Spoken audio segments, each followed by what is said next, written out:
Noelia, muchas gracias a los organizadores de este interesantísimo evento y, como no, muchísimas gracias a los participantes en este set que tengo el placer y el honor de moderar esta mañana. Aunque la gran mayoría de todos ustedes ya los van a conocer por su dilatada trayectoria profesional y su enorme experiencia en el mundo del arbitraje, quiero comenzar presentándoles a los ponentes de nuestra mesa por don Javier Iscar de Hoyos, a quienes ustedes ya conocen sobradamente, que es el secretario general de la Asociación Europea de Arbitraje. Buenos días, Javier. A su derecha se encuentra don Francisco Puchol Quixal y de Antón, que es consejero de la Corte de Arbitraje y Mediación de la Cámara de Valencia. Buenos días y muchas gracias, Francisco. A mi izquierda tengo a don Gonzalo Estampa, director general de la Corte Civil y Mercantil de Arbitraje. Muchas gracias. Buenos días. Y, por último, a don Antonio Sánchez Pedreño. Buenos días, don Antonio, presidente de la Corte de Arbitraje de la Cámara de Comercio de Madrid. Buenos días, gracias. Muchas gracias a todos ellos y de manera inmediata paso ya a exponer cuál es el objetivo de nuestra mesa o nuestra no mesa de este set, en definitiva, que es conocer la opinión y el punto de vista de nuestros ponentes en cuanto a personas cualificadas en la materia y también en su condición de representantes de 4 de las instituciones arbitrales más representativas del mundo del arbitraje en España respecto de ciertos aspectos de actualidad, candentes y de trascendencia. Muchos de ellos ya los hemos abordado aquí, pero otros espero que sean novedosos para ustedes y, por tanto, de interés.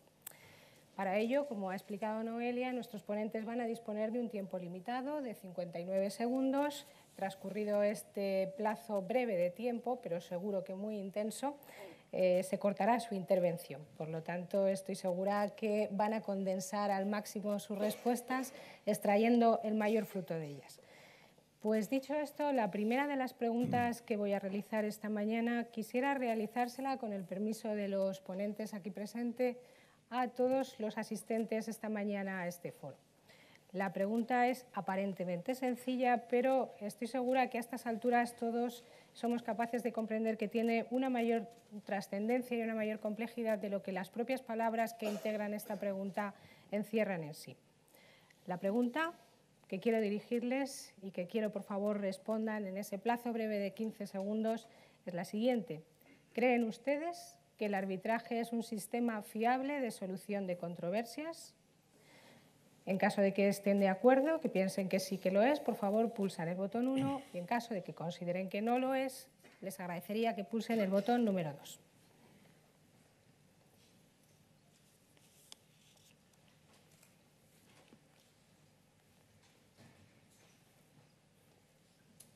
Bien, creo, efectivamente, ya se acabó. La respuesta ha sido no unánime, prácticamente es el 100%. Es un porcentaje altísimo. No sé, comienzo por Javier, si era lo esperado. Teníamos boicoteado el número 2 a propósito, para que saliese así. Es lo esperado. Luego ya veremos si realmente, aunque lo esperemos, luego predicamos con el ejemplo. Se trata efectivamente que sea fiable y que todos hagamos que sea fiable, pues haciendo que tengamos más arbitrajes. Eso es lo suyo. Yo estoy contento con la respuesta, la verdad que no por esperada, una vez que desde el anonimato de poder votar en un programita de estos, pues la respuesta es más que gratificante. Francisco, su opinión sobre este tema, ¿que considera que era esto lo que se esperaba? Bueno, yo entiendo que sí. Yo creo que si hubiera salido una cosa, incluso 50%, casi había que levantarse y marcharse, vamos. Hay que decir que no tenía mucho sentido. Pero, bien, a mí casi me preocupa el 6,7. Habrá que ver si los conocemos. ¿Gonzalo? Pues sí, la verdad es que coincido plenamente con Paco. O sea, lo fácil es convencer al 97 o 93% lo que haya salido, pero irnos por la minoría, que obviamente pues no han respetado la presencia de Javier aquí como organizador y, bueno, la parte disidente, pero esperemos convencerles. ¿Y Antonio? Tengo una ligera discrepancia, y es que depende del segmento al que la pregunta se realice. Es decir, si se lo hacemos a árbitros profesionales del arbitraje, yo creo que los que estamos involucrados estamos de acuerdo en que sí. Si se lo hacemos al sector externo, empresarial o gente que no está involucrada, no estoy muy seguro que los porcentajes saldrían igual. Y no porque no crean que sea no fiable, sino porque desconocen de verdad cuán fiable puede ser. Y yo creo que parte de esto es la labor de empujar a los clientes del arbitraje este conocimiento, que todavía no está tan extendido. El número de arbitrajes que hay en España, comparado con los litigios, es muy pequeño, lo cual quiere decir que todavía hay un salto de conocimiento ahí. Me sobran 14 segundos. Trataré entonces ahora de ponerles un poquito más en un aprieto, que la respuesta no sea tan sencilla, para generar seguramente un poquito más de polémica.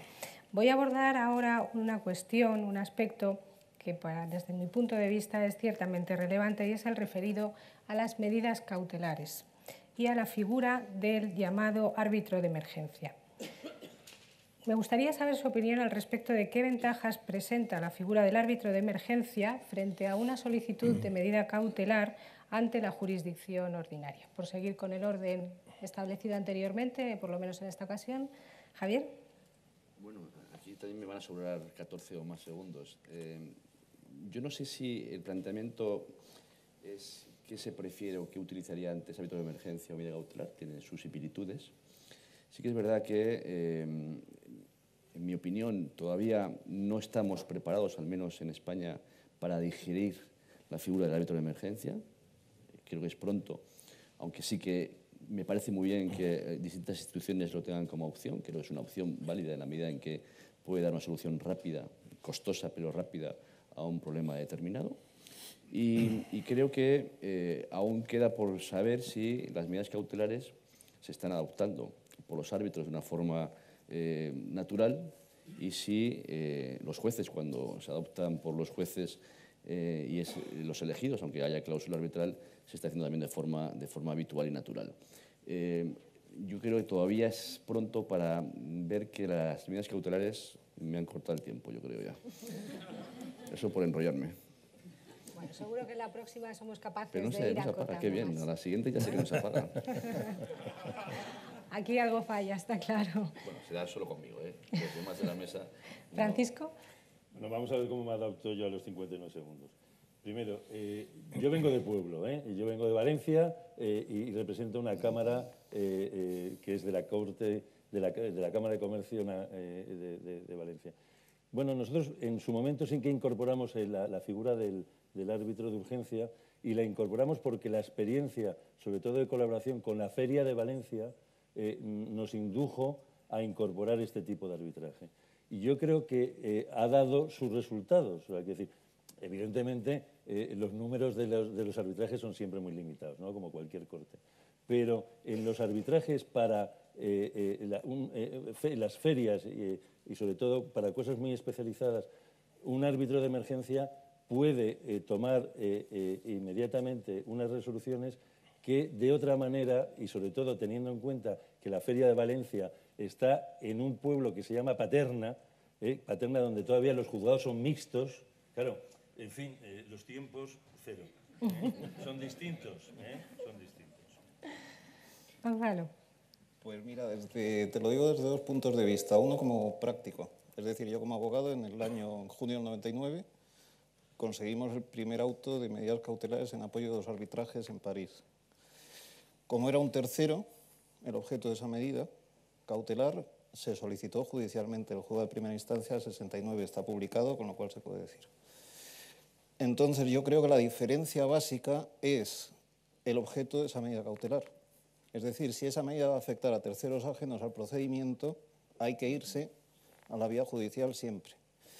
Si va a afectar a las partes y va a afectar al desarrollo posterior del procedimiento, con lo cual se tiene que adoptar con carácter previo e inmediato, entonces sí conviene utilizar el árbitro de emergencia. Cosa curiosa, por ejemplo, ayer oí en la CCI de 790 casos que han registrado este año, 6 son de solicitud de medidas cautelares por árbitros de emergencia, pero vamos, no tiene más que eso, el objeto de la cautelar en sí. Pues muy rápidamente, yo creo que es una alternativa adicional que tienen las partes. En algunos casos les interesará ir a pedir medidas cautelares vía judicial, sobre todo aquellas que necesiten de ejecución.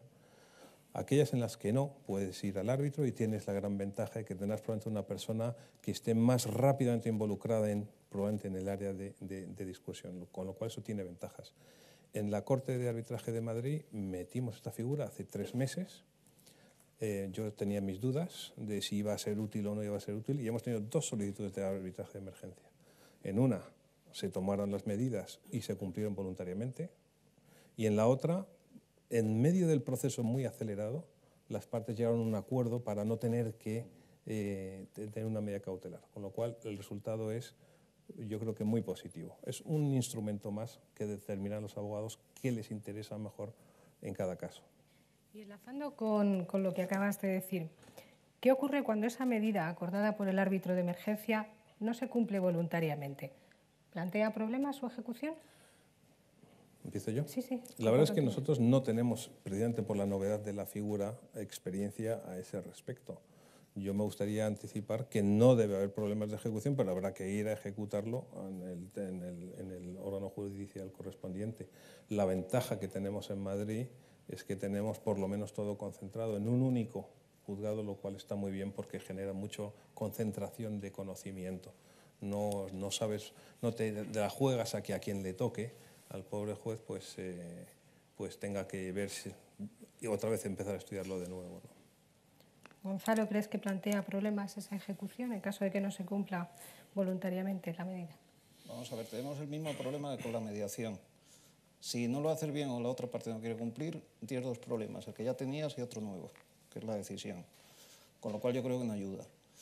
Después hay que tener en cuenta otra cosa. Se pueden dictar en forma de laudo, lo que pasa es que no es un árbitro como tal, o se pueden dictar en forma de orden. Como laudo todavía se podría reconocer fuera en el caso de que sea internacional y se podría ejecutar. En el caso de órdenes, a pesar de que no sé a quién se le ocurrió meterlo de la orden en la legislación española, creo que el Convenio de Nueva York, hasta hoy, lo acabo de mirar hace un rato, no dice nada de que se puedan reconocer órdenes procedimentales. Entonces tienes un problema gordo, porque puedes tener la orden, puedes necesitar ejecutarlo, puedes necesitar un auxilio judicial y obviamente ese auxilio judicial fuera de los límites nacionales no lo vas a obtener, con lo cual va a ser complicado. Hay que tener, yo creo, mucho cuidado. Es un mecanismo útil, pero es un mecanismo que se ofrece a las partes y que hay que utilizarlo bien. Javier. Bueno, la verdad que el ejemplo que nos ha dado Antonio también es una buena señal. Que de 2 casos en estos 3 meses uno se haya cumplido voluntariamente y el otro haya forzado un acuerdo de las partes. En cuanto a problemas de ejecución, no sé, casi no voy a hacer esta encerrona, pero tenemos la suerte de que tenemos con nosotros la que va a ser la titular próximamente del juzgado 101. Está por aquí, ¿verdad? Habría que preguntarle a ella si ejecutaría estas órdenes o estos laudos, pero yo me atrevo a decir que en el ámbito doméstico seguro que tendríamos la suerte de seguir contando con el apoyo jurisdiccional en la medida que lo hemos tenido en los últimos años de que se constituyó y no veo problema a que una vez que se conozca y cómo funciona el arbitraje, cómo funciona la herramienta y la figura, también tuviese esa ejecución clara en el juzgado. ¿En Valencia tenéis alguna experiencia al respecto? No tenemos experiencia porque se han cumplido, prácticamente como la Cámara de Madrid. Sí que tenemos previsto en el reglamento que se llama laudo parcial, precisamente para evitar esos problemas que señalabas anteriormente. Yo lo que sí que creo es que, claro, y se ha señalado en una mesa anterior, bueno, en una tertulia de estas anteriores, ¿no? Hombre, si el problema que se ve es de ejecución, absolutamente de ejecución, hombre, pues a lo mejor váyase primero al orden jurisdiccional.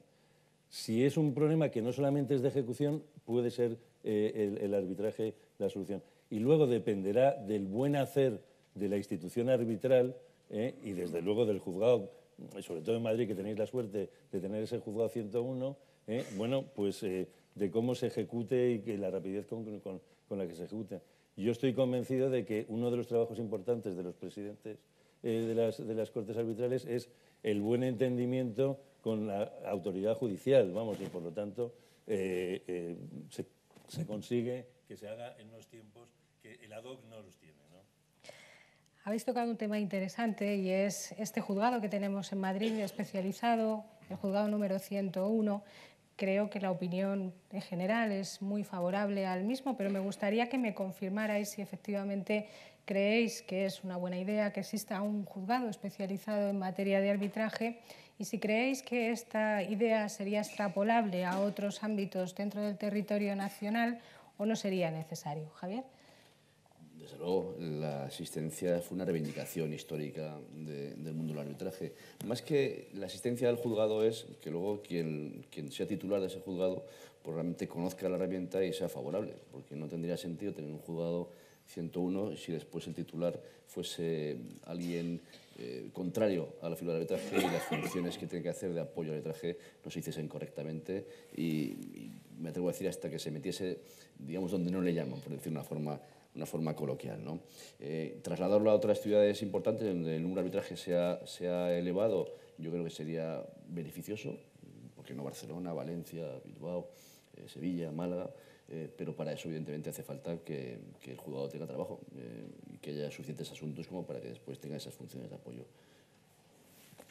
Bueno, yo creo que es un gran adelanto para Madrid, ¿eh? No sé si para Barcelona, hay los catalanes que digan lo que tengan que decir, no vayamos a desde Madrid decir lo que tienen que hacer los catalanes.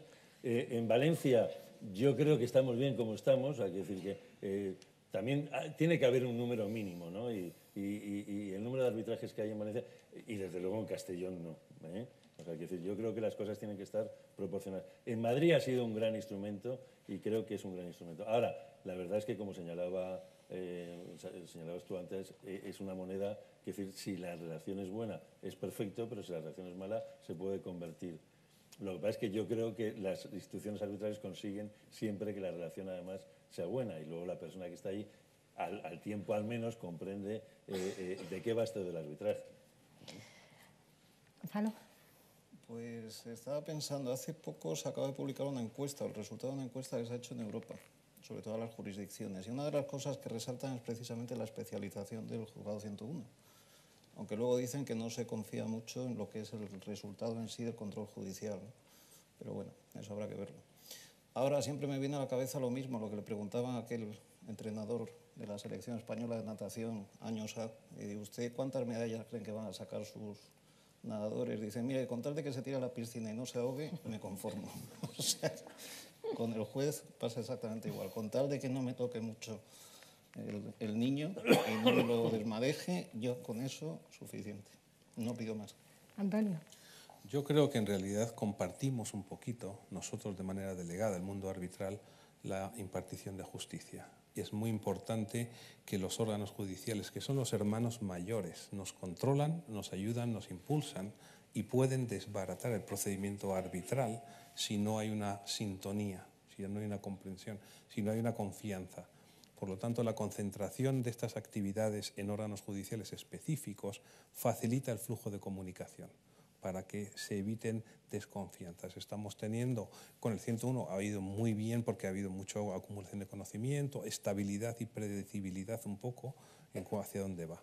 Con el TSJ también hemos tenido, y tenemos ahora todavía, algunas disparidades de opinión, pero el hecho de que haya estabilidad permite mantener por lo menos un flujo de intercambio de opiniones genérico, ¿no? Lo cual está muy bien.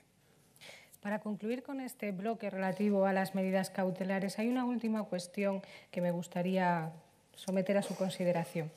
¿Qué sucede cuando la resolución que dicta el árbitro de emergencia no se dicta por este dentro de plazo? Se trata de un plazo preclusivo el que tiene el árbitro y, de ser así, la resolución sería nula. Gonzalo, por ejemplo. Sí, eso lo hemos regulado ahora en el reglamento de CIMA, que ha entrado ahora en enero del 2015. Y es precisamente una de las partes que se dice entre líneas. Es decir, el árbitro va a tener las mismas obligaciones y las mismas responsabilidades, aunque sea de emergencia, que el árbitro normal. Con lo cual no sería ya incurrir tanto en un mal hacer profesional, porque obviamente tiene que dictar en 30 días todo lo que es la resolución en sí, sino incluso incurrir en responsabilidad personal, profesional personal del árbitro y por ende también de la institución, claro. Con lo cual hay que tener mucho cuidado, yo creo, con la persona que nombras como tal, teniendo en cuenta que son plazos muy cortos, que son cuestiones generalmente muy complejas, porque estás viendo el problema muy en su inicio y sabiendo que las partes están escondiendo datos, y por lo tanto necesitas bastante olfato jurídico para evitar precisamente estos problemas que es fácil que se planteen. Ojo. Antonio, ¿qué opinas? Yo me gustaría decir que yo creo que no anticipo que ocurra esto con nosotros, porque el árbitro de emergencia está diseñado para tomar una decisión rápida. es cierto que las partes muchas veces pueden interferir con ese proceso y por lo tanto a veces se escapa de su control total. Entonces aquí el mecanismo que hemos establecido en la Corte de Arbitraje de Madrid es que nosotros podemos, la Corte puede prorrogar el plazo cuando lo considere conveniente y como somos una Corte muy seguidora del procedimiento, siempre vamos a estar encima. De esta manera mantenemos el equilibrio de que el árbitro de emergencia está con ansias de cumplir con el plazo porque no sabe si se va a prorrogar, pero estamos atentos a que no haya actuaciones indebidas que le fuercen a él a un rincón. Esto es como lo hemos diseñado nosotros. Javier. Bueno, no debiera ocurrir. Nosotros en el reglamento no tenemos esta figura, estamos ahora modificándolo, que se va a publicar en un reglamento dentro de 2 meses aproximadamente.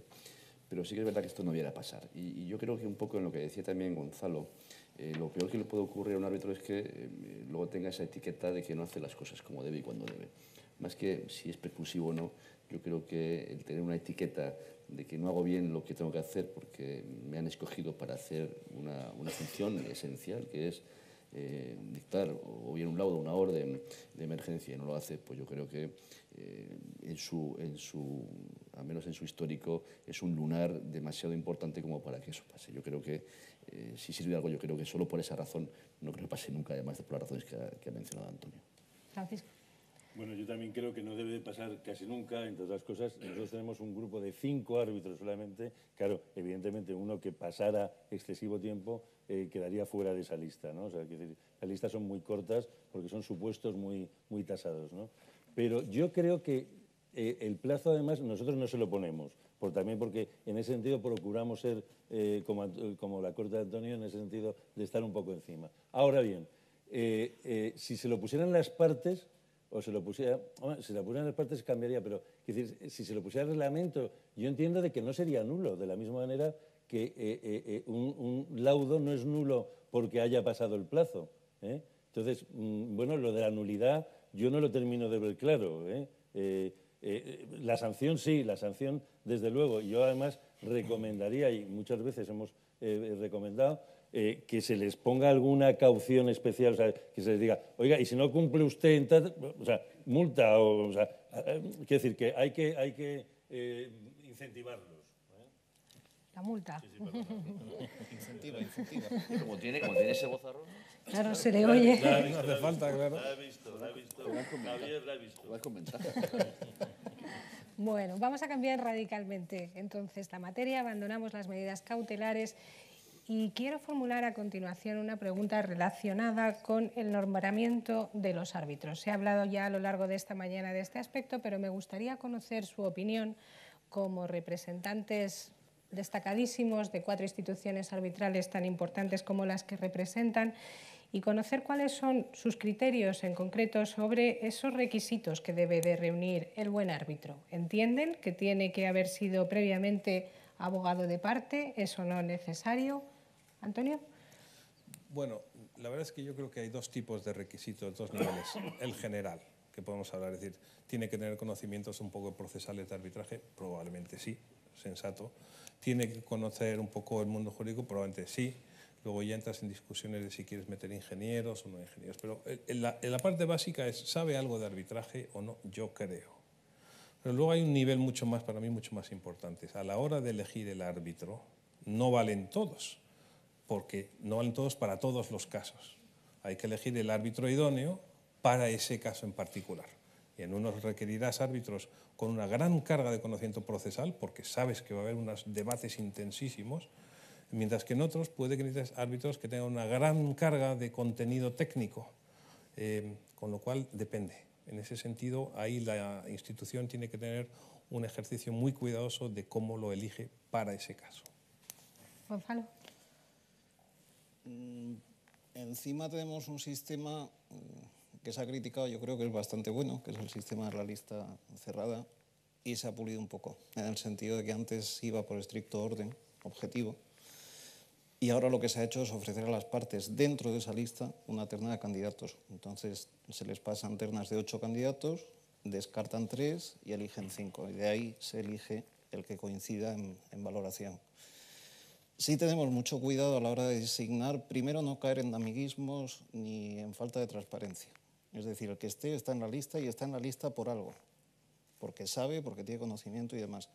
En segundo lugar, se exige que tenga un conocimiento profundo del arbitraje, no solo del superficial, no. El arbitraje tiene muchos problemas técnicos, muchos problemas procedimentales y muchas veces se ignoran.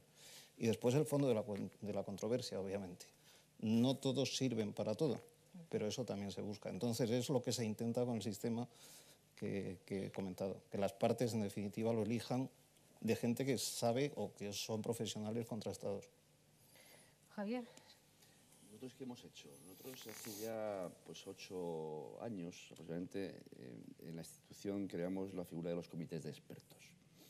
Entendíamos que aparte, estoy convencido, el resto de las instituciones los tienen, expertos por materias, pero pensábamos que teníamos que lanzar ese mensaje un poco a las empresas y a los abogados. Es decir, tener la certeza de, en el caso de que haya una controversia, se va a seleccionar, en el caso de que se tenga que seleccionar, dentro de una lista de expertos en esa materia. Y, por supuesto, no creíamos en los que poner una cruz en que somos expertos en todo, que a veces hay gente muy dada a decir que sabe de todo. Y a partir de ahí yo creo que donde más tiempo se dedica, sobre todo es árbitro único, presidente de tribunal, y las partes no se han puesto de acuerdo, es a la selección idónea. Es muy complicado porque entran tantos parámetros a tener en cuenta y yo creo que es mejor echar el resto desde la institución, aunque luego también confiar un poco en la honestidad del árbitro, pero la institución tiene que hacer un estudio minucioso, aparte de la capacitación, de la especialización y del tiempo que tiene disponible y también de lo que va a hacer después.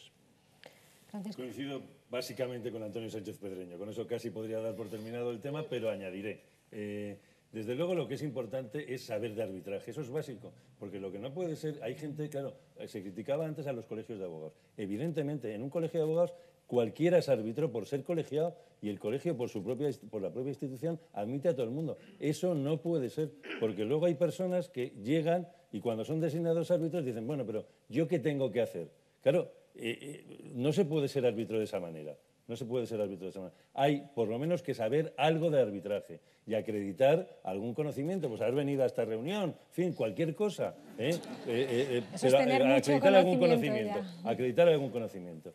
Y además de eso, luego está la oportunidad, y por eso la importancia de la Junta de Gobierno de designar, no piquito el rabillo del ojo, de elegir, porque efectivamente, además incluso por la normalidad de las partes, puede ser a veces que convenga un especialista o puede ser que no, o sea que depende.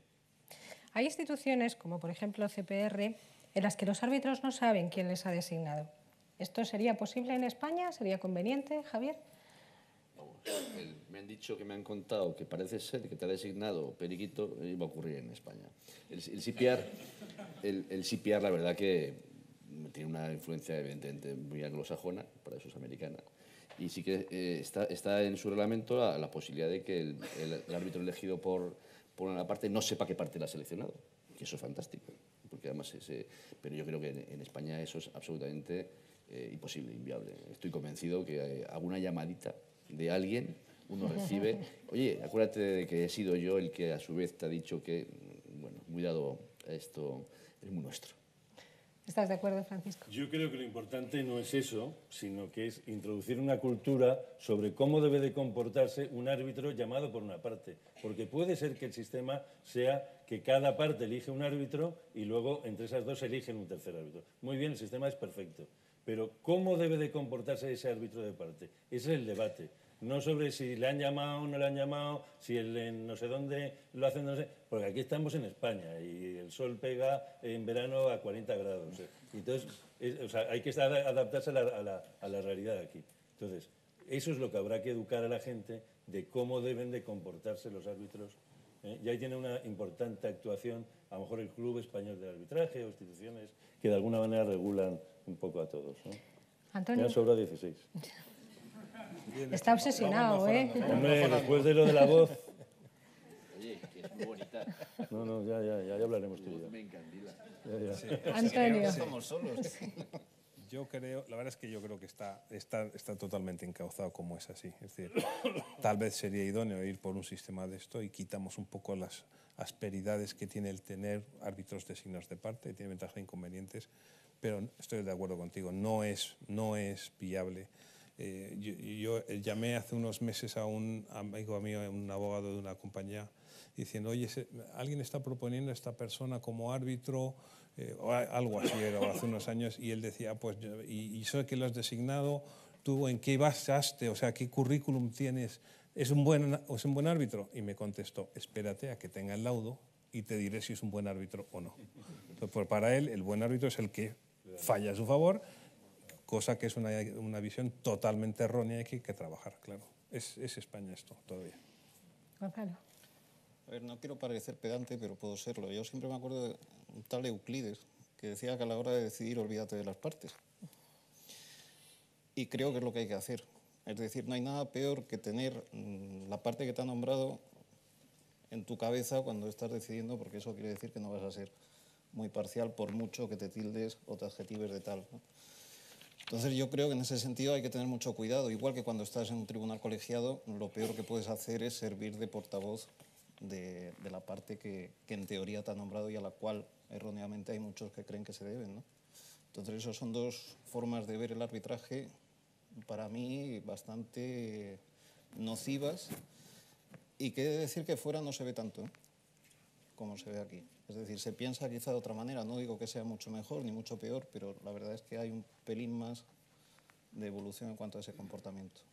Si les parece, abordamos ahora un tema que es el relativo a la prueba en el proceso arbitral. Esta pregunta quiero hacérsela especialmente a Gonzalo y es en relación a la exhibición de documentos o discovery. ¿Qué ámbito de extensión tiene? Y si hay algún límite y, en su caso, ¿dónde considera que debe estar? Pues a ver, límite, los ingleses, sobre todo Lord Wolf, ya lo dijo, que el discovery, entendido como se entendía antiguamente, era un ente absolutamente inútil. Con lo cual el límite hoy en día en el arbitraje, y está cada vez más probado, es que sea documental, que sea identificar fuentes de prueba documentales a las que no se puede acceder y se justifique esa imposibilidad al tribunal. Y en tercer lugar, que solo se limite a esas pruebas documentales. Es decir, si nos vamos, por ejemplo, al discovery americano, siempre lo pongo como, porque hay dos sistemas, daría para mucho, pero si nos vamos al americano, que es, digamos, el extremo, en algunas ocasiones incluso sería comprensible, pero puedes llegar a pedir un examen psiquiátrico de las partes o de los testigos. Entonces eso en arbitraje, obviamente, de momento, que yo sepa, no se da. Se centra mucho en lo que es cuestiones de prueba documental y pruebas o fuentes de prueba a las cuales no se ha podido acceder. Entonces, en ese caso, lo que se hace son peticiones limitadas y peticiones dirigidas a asegurar las alegaciones de las partes. Antonio. Yo creo, vamos a ver, aquí tradicionalmente nuestra petición de discovery y tal es muy restringida. Lo que yo llamo la atención es que tanto los árbitros que están arbitrando internacionalmente como los propios abogados se encuentran con que fuera se aplican criterios mucho más amplios de petición de documentos de la otra parte. Y lo que yo estoy viendo es que a veces esto está entrando de vuelta a arbitraje doméstico, porque se acostumbran a este criterio de y ahora te pido, con lo cual se está produciendo un poquito de amalgama. Lo que yo he visto es que se empieza a aplicar más por referencia las reglas de la IVA sobre producción de documentos. Me van a permitir, por ir agilizando, y no sé yo quien finalmente estropee el tema del tiempo, precisamente porque si alguna vez me los encuentro en sala me dirán usted no lo respetaba y nos lo pide que lo haga. Por lo tanto, me van a permitir que les formule una pregunta radicalmente distinta y es relacionada con uno de los temas también más polémicos, que es el del coste del arbitraje. Me gustaría saber si aplican con carácter supletorio la ley de enjuiciamiento civil, si tienen algún límite cuantitativo en cuanto a esos honorarios al estilo de lo que dispone el artículo 394.3 de la ley de enjuiciamiento civil. Javier. Bueno, a mí me gustaría que de alguna forma efectivamente la ley se cambiase en la medida de que se pudiese condenar cuando hay un pleito judicial a la parte que no ha ido a una herramienta de distinción de conflictos, ¿no? Que no hubiese un criterio de vencimiento en los juzgados. En arbitraje yo creo que, al menos la institución que yo represento, hacemos una recomendación clara a los árbitros, es que apliquen el criterio de proporcionalidad.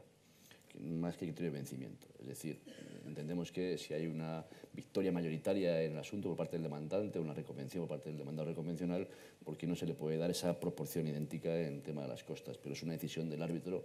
La institución lo que intentamos es que se sea consecuente con el fundamento. Evitar esa mal concepto de que aquí es un split de baby. Eso no existe realmente, ya en mi opinión, en el arbitraje. Ya no hay componendas, o no debiera haberlas. Y sí que entiendo que cuando hay una condena, si se gana, se debe ganar pues con la misma proporción en el tema de las costas. Francisco. Me imagino que la pregunta, o sea, es sobre el coste máximo por el artículo 394.3, ¿no? Yo entiendo que en el arbitraje no existe eso, ¿eh? Por lo menos yo, en mi experiencia personal, puedo estar equivocado, pero eso no existe. O sea, esa limitación de la ley de enjuiciamiento civil no se aplica a los arbitrajes. Yo además soy de los que mantiene que la ley de enjuiciamiento civil debe ser lo menos supletoria en el arbitraje. O sea, es decir, solamente cuando no hay otra cosa que se pueda aplicar. Pero desde luego en este caso no se aplica, vamos. ¿Están de acuerdo? Bueno, yo ayer estuve en la CCI en París y uno de los temas que más se debatió fue este. Es decir, las costas, cómo se imponen, en qué criterios, desde cuándo, etcétera. Y es un asunto bastante complejo. Yo creo que si cuando se está diciendo que una parte pide algo y obtiene un 40%, un 20%, un 60%, muchas veces se olvida que eso es resultado también de la parte contraria, es decir, de una defensa. Con lo cual no veo por qué se tiene que penalizar a una parte con cierta saña, como incluso te indican desde algunas instituciones arbitrales, porque yo no creo que sea esa la función del arbitraje. La función es acercar a las partes, aunque sea resolviendo una controversia, pero acercarlas. No machacarlas el prestigio o la relación entre ellas. Ojo, con lo cual nos estamos, vamos, creo que encima no, pero creo que sí hay ciertas conductas que pueden convertir el arbitraje en un sistema, digamos, vengativo, que yo creo que está bastante lejos de serlo, honestamente. ¿Y Antonio? Corrígeme, la pregunta entiendo Sí. es si para arbitraje donde la cuantía es muy pequeñita o pequeña, tiene que haber un tope máximo de coste, ¿verdad que sí? Más que esa, en fin, perdón. sí, es conocer si aplican ustedes Sí, el criterio, los criterios, por respuesta. ejemplo, el vencimiento objetivo, como decía Javier, que de la Ley de Enjuiciamiento Civil en materia de costas y el límite del artículo 394.3, porque entiendan que es de aplicación supletoria o subsidiaria de la Ley de Enjuiciamiento Civil. Ya. No, yo eso solo voy a comentar. Yo no creo que deberíamos. No voy a entrar en el porque hay criterios de todo tipo. Pero sí me ha llamado la atención lo de la Ley de Enjuiciamiento Civil. Creo que debemos tener mucho cuidado a la hora de pensar que es supletoria, porque es una puerta abierta a todo tipo de aplicación de principios procesales que en realidad no encajan necesariamente bien con el arbitraje. Respeto la opinión, de hecho el TSJ de Madrid en un momento dado ha dicho recientemente que sí, pero creo que la línea general para mí sería que no. Es debatible, ¿no? Pero diría que no. Una cuestión que se ha planteado aquí, creo que a través de una de las preguntas realizadas por uno de los asistentes, pero que a mí me parece de mucha trascendencia y mucho interés y me gustaría conocer la opinión de los ponentes, es en relación con la llamada segunda instancia arbitral. ¿Cuál es su experiencia? ¿Cuál es su opinión al respecto? Por cambiar un poco el orden, Francisco. Bueno, yo personalmente, claro, es una opinión muy personal, porque además, desde luego, ni siquiera en la Corte se ha planteado como una cuestión, ¿no? Ni siquiera en reforma de estatutos, que yo sepa. Pero yo creo que es consustancial para mí, y puedo estar equivocadísimo, pero consustancial al arbitraje el que sea en una única instancia. Entonces, hombre, lo de un recurso de otra instancia, conozco cortes o tribunales arbitrales que lo tienen, pero no me parece. Creo que una de las ventajas es el tiempo y el que sea, tiene su desventaja el que sea una sola vuelta, pero es a una sola vuelta. O sea, es decir, el café es amargo, entonces, hombre, el café dulce, pues es otra cosa, ¿no? Javier. Pues interesante. Yo creo open mind. Cuando los hermanos mayores lo instalan en sus reglamentos, pues habrá que pensárselo. Ha habido una pregunta esta mañana de una compañera del fondo que le ha preguntado a Juan Velázquez que si en el caso de que hubiese una impugnación, quiero que nos corrigiera seguro Gonzalo si vamos segunda instancia, es una impugnación de laudo en sede arbitral. ¿Lo he dicho bien? Si en ese caso esa empresa, en el caso del que representaba Juan Velázquez, se sometería con más comodidad, más naturalidad al arbitraje. Yo creo que es el planteamiento que se han hecho muchas empresas. Con lo cual, nosotros ahora que estamos con el reglamento y cambiándolo, sí que hemos mirado de reojillo un poco lo que han hecho los que lo hacen muy bien y lo estamos planteando. Y posiblemente, estamos analizándolo, se incorpore. Es una posibilidad. Gonzalo. A ver, por lo que me toca. Algo creo que tengo que ver. Pero el reglamento, por ejemplo, encima, es una impugnación, es decir, no es una apelación. No lo voy a explicar aquí porque me da vergüenza. Obviamente la distinción es una impugnación voluntaria y sobre dos cuestiones tasadas. O una aplicación nefasta del derecho, que se ha dicho ya aquí, es decir, que los árbitros tienen que pensárselo mucho a la hora de justificar las cosas, o una cuestión de prueba. Y en segundo lugar, además de ser impugnación y además de ser voluntaria, hay que verlo dentro de un orden. Porque lo que no tiene sentido, y nos lo han dicho muchas partes y muchas empresas con las que hemos hablado antes de introducirlo, es el hecho de que tú tengas un laudo, estés regulando y privilegiando bastante la confidencialidad y la privacidad, que son dos cosas distintas del arbitraje, y sin embargo cuando te vas al control judicial, toda esa privacidad y toda esa confidencialidad desaparece, porque se torna en público. Con lo cual llega un momento en que no es útil. Y Antonio, por último. Yo creo que este es un tema francamente controvertido, y que genera, la verdad, para hablar fácil de todos sus dificultades, espinosidades y conveniencias y ventajas, mucho tiempo. Pero bueno, lo que sí quería decir es que yo sepa, he rastreado por lo menos 5 instituciones arbitrales que tienen esta segunda instancia. Una son los americanos, ICDR, que estuve con ellos y no están muy seguros cómo va a funcionar, pero lo han metido. Y las otras 4 están aquí en España.